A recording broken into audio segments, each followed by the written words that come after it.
Ang ganda dito guys. So nandito na naman tayo sa tuktok para mawala yung mga stress. Okay, so this is how I manage my stress.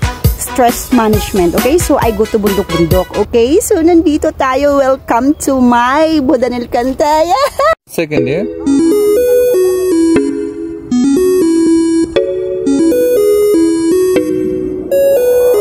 Di na mapigilan ng sariling mapaibig sa iyo. Ano ba to?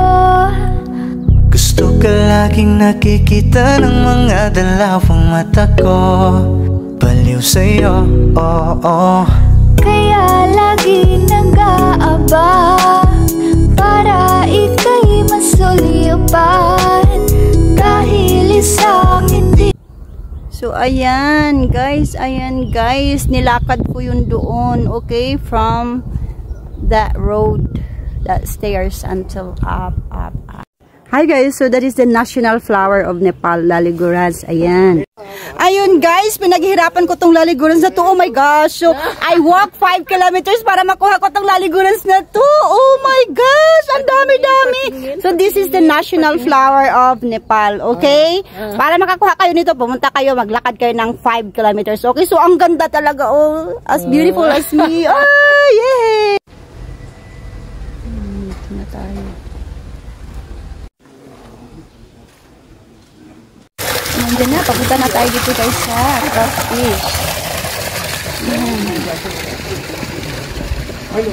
Ayan, welcome, hi Troutfish. Dami nila. So nandito na tayo guys sa my Troutfish, okay. Ayan sila, oh, so they're there. Hello, namaste Troutfish. Galing pa yan sa Japanese troutfish siya. So, they're all coming from Japan and the government allowed them to culture them. Pero the best troutfish talaga guys, yung pinuntahan namin sa family ko dun sa may Kakani. So, dito kami sa Budanil Cantaya. Pero ang dami nila, ang dami nila. So, ate, alikate!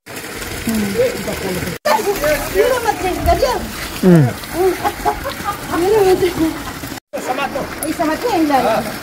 Sering. Samate isma. Samate lang. Tahu ko ba? Okay. So guys, before this is not here, so they make a tower, but fortunately we cannot go in this temple because it's already closed, so it's only until 5 o'clock. So ayan na yung tower na yan, so you can see the whole Kathmandu there.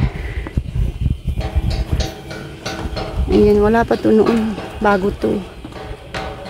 So that's the temple that we cannot go inside. Sayang.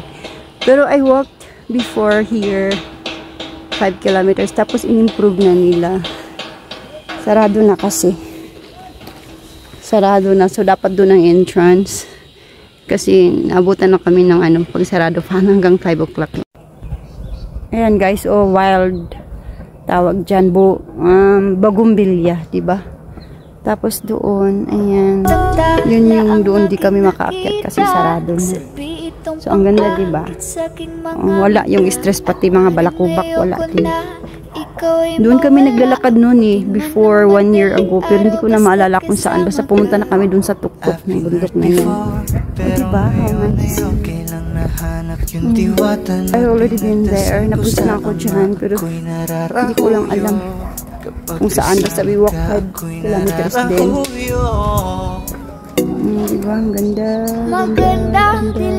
Ganda naman ng bike na ito kung kanina.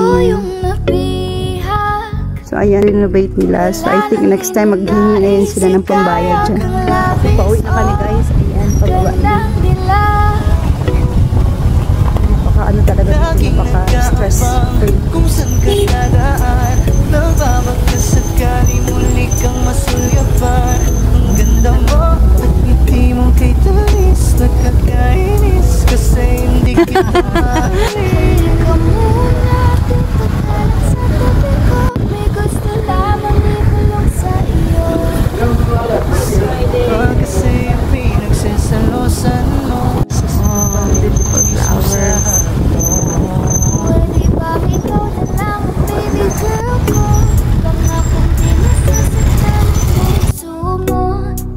Ikaw ang bubuo dito sa buhay ko, ang tanging pupuno sa mga kulang